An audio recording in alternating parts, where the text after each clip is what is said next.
they really make that much of a difference? When I hear like the Carlo Ancelottis and the Guardiolas of the world, they seem to have stepped into the Real Madrids and Barcelonas and Bayern Munichs of the world that are going to spend $250 million a transfer window and give them whatever they want. Are they truly better managers, or is someone lily white glasses on like a Pochettino who has really nothing to work with in terms of finances in comparison to a club like that, where he has to be a good manager?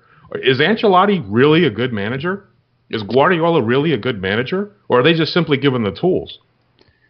That's a great question, and that I don't know how long we've got to discuss this. I think, if you look at club and I think to some degree national team management, it's really probably in all forms of industry, it's about the leadership. It's about the man management style. If you're going to be chucking things at people, you're going to lose them eventually, i.e. Alex Ferguson. I mean, he could only do that for so long, and then he just goes and gets someone to replace that person. If you can suffer all that and still respect the person, you don't have to like him. In my job, if people don't like me, I don't care as long as they respect what I'm trying to get done. And I think that's ultimately how you get everyone collectively working towards those common goals. And I think that's what Pochettino's style and how it works for him is his man management. He's able to get the talent, lay out what he wants to achieve, and get it done. So to answer the original question, Carlo Ancelotti, Pep Guardiola, it's put him with a Swindon squad and see if he can get him into the Premier League. Would probably answer that question, because he's just the kind of guy that falls into a barrel of thumbs and will come out sucking a tit, because he has nothing. Well, there's your podcast title. All right, drops the mic, please. But he's always had a team full of stars. Now, granted, you could see last season he didn't. I think it was the first season in his managerial career where he didn't win a trophy. But look what he's managed to do with the City. But he's bought that team, the amount of money they spent this summer.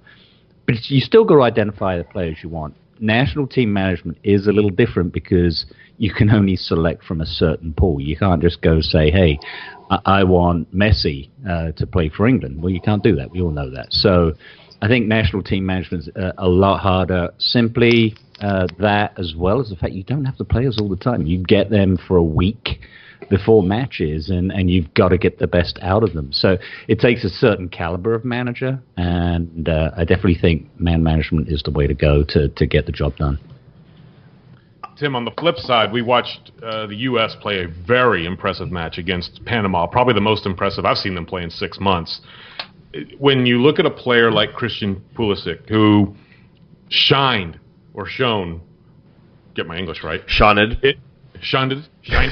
in that match. Excelled on the football pitch. He did good. Yeah, he kicked ball went in net for the United States, and you look at a player like that out on the wings with the speed and the pace. It's almost like he was born and bred to be a Spurs player under Pochettino, is it not? Well, first, to be honest, I was at a happy hour for work, so I didn't even watch the game. You're not an American. He's got to get his 10 points in this. Yeah. But, I mean, yeah, he is of the Pochettino mold. He's high tempo, young, and confident. I mean, look at the players that are coming through. I think he would fit perfectly under Pochettino, and it'd be great to see, what Pochettino could do with him as a player. I think he fits the style. I mean, as seen from when we played them in the Champions League, he was very direct going forward, and he created lots of chances. I think he would work well in our system. Yeah, I agree. And I know that, Sam, you love him, and you're afraid he's going to end up at Liverpool or someplace like that, but you'd have him in a heartbeat, wouldn't you? Oh, yeah. Did you guys see 60 Minutes? So he was on 60 Minutes last week. They did new correspondent did a full-fledged interview of him, interviewed his parents, and followed him at Dortmund.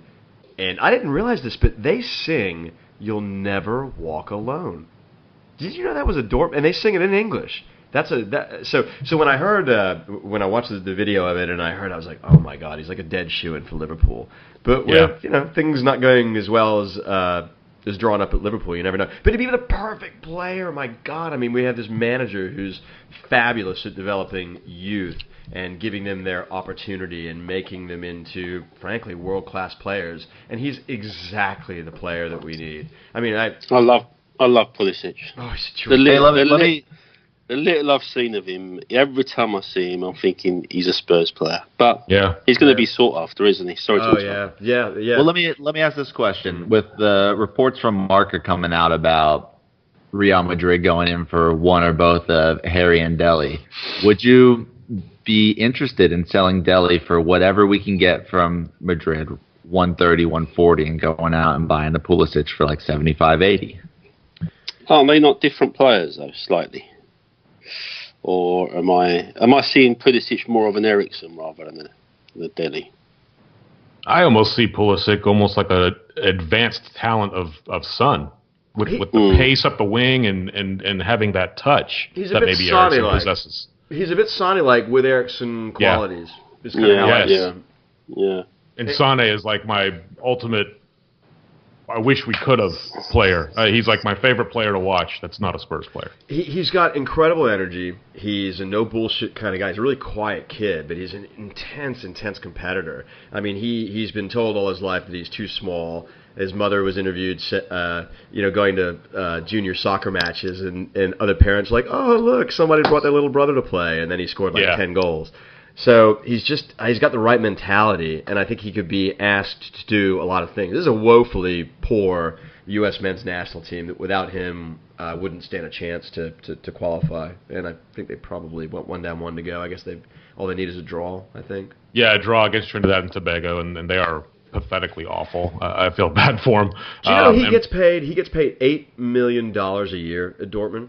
So I don't know, what is that in, that's a lot more money than I thought it would be. So I just thought, my God. I think he's on the same as Harry Kane, that's what I heard. Yeah. That's almost $200K a week. Yeah, that's a lot of money. I had no idea that he was on that much. And so they'd said that they'd fielded offers of... Isn't it funny, right? We're in the States, we use dollars, but when it comes to transfer fees, I never want them to be in dollars. I want them to be in sterling, right? Because that's how I've always known the transfers to be talked in. Well, so they had it all in dollars in the 60 Minutes piece, and I was like, wait, how much is that in pounds? Yeah, that's 150 grand a week. But hey, Tim, answer your own question, man. Would you sell Dele? For Pulisic, I think at this point I would say yes, because, given the way... No, let me answer it real quick. Given the way Dele's been going with how big his head's getting, how long are we actually going to hold on to him? He doesn't seem like a player has the love for the club like Harry Kane does, that's willing to stick around. I do see him moving on eventually in the future. So, I mean, why not at this point when you can cash in big on him? And to be honest, I mean, he hasn't performed up to expectations this season. That doesn't mean he can't, but if you're asking me, Dele for Pulisic, that's kind of the same as the Walker for Aurier. Sell him and buy someone who's at an equal level for half the price. I don't know. I think it's a little bit of an unfair statement. Not to totally discount what you just said, but when you say he doesn't have the love for the club that Harry does, unless your name is Harry and you're in the squad, you don't have the love for the club that anybody does. Because Winks and Kane, I don't think there's any two more passionate players about the club itself, having come through the ranks like this. Yeah, we've still got him young, but he was not a Spurs youth academy player. He has not come up through the ranks, so I wouldn't expect that from him anyway. However, it brings up a good point. Would I sell him to get Pulisic? That's a very tough question, and I really don't know what the answer would be. It would be very hard because he's unproven in the Premier League, Pulisic. So to bring him in, can that talent immediately transfer over, or are we going to end up with, man, that was Spursy. We get a good player who scored 37 goals in wherever the hell he came from and can't hit the back of the net at all in the Premier League. However, the question then gets asked, because I saw those same reports about Real Madrid lining up a Kane Dele double purchase sweep. Simon, is there any way on the planet to get Kane alone, especially if he goes for another 30-goal season, let alone the both of them, and stay within the laws of financial fair play? And is that a legitimate thing even? No. I gotta say categorically no. To Tim's point, yeah, Dele could go, and it's very typical of us as Spurs players, and I'm not picking on Tim, but I feel kind of the same way. Dele's season has not gotten off to a great start. I know we didn't talk about his dive last week at Huddersfield, but his petulance is starting to get under people's skin a little bit.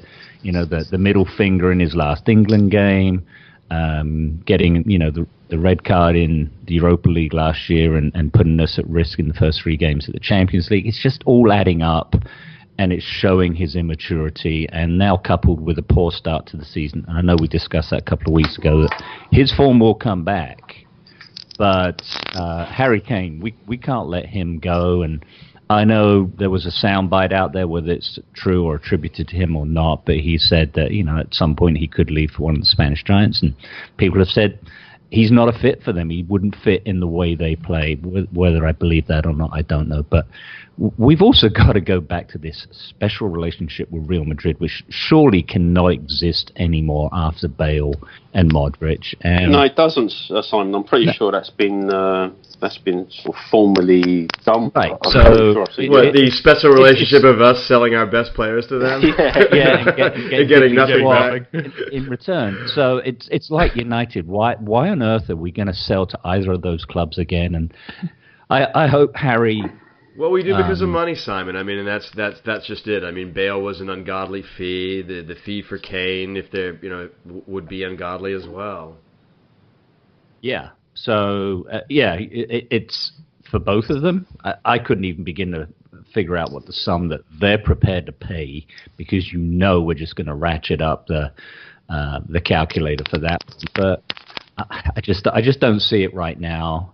But anything can happen in football. This season could go tits up for us, or we could win the league. You just don't know at this point, and anything changes at that point. So we'll see. But for now, no. Got to do something. If we do something crazy this year, get really far in Champions League, God forbid win the league, then we've sort of bridged that gap, and boom, now we're back in Wembley.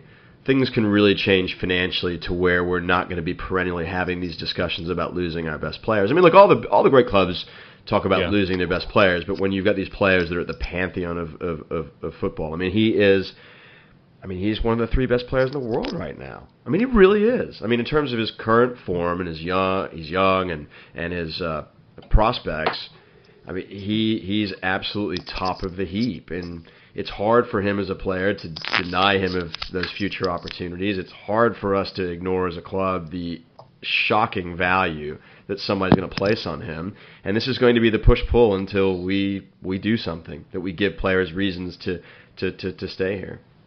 Hey, Vass. Go ahead. Yeah. I was going to say, Vass, these reports of Dele being offered a new £80,000 per week contract coinciding with Marca's reports coming out, I think that might be a little bit of agent talk there to push the contract discussions for Dele here at Spurs? Could be. I mean, how trustworthy are Marca anyway? I mean, I know they stir the pot a lot of the time, but they're a Real Madrid paper, aren't they? Yeah. Remember the story that they did on Bale was a carbon copy of the story that they did on Modric years before, except they just inserted Bale's name for Modric. I mean, they're awful. Yeah. They're a shit rag. Mm-hmm. Speaking of contracts, Vass, I know that you had pinged me earlier about Toby and some contract updates, and I know that I think at this point in the game, everybody else seems to be under contract, and Toby is like the big missing piece that hasn't re-signed, even though he's still got a few years left on his current deal. What do you have? What have you seen? Well, from our current squad, it's just Toby and Lamela, I think, that haven't been tied down. Lamela, understandably, he's had some horrific injuries. So with Toby, there's reports yesterday from a Belgian journalist saying that Toby doesn't want to sign a new contract. He doesn't really say why, but he's just saying that Toby knows his worth and he's seen what Kyle Walker earns. But that could just be pie in the sky. But nevertheless, it's something to think about. Toby's got a contract until 2019, and I do believe Spurs have an option to extend for another season. So it's understandable why the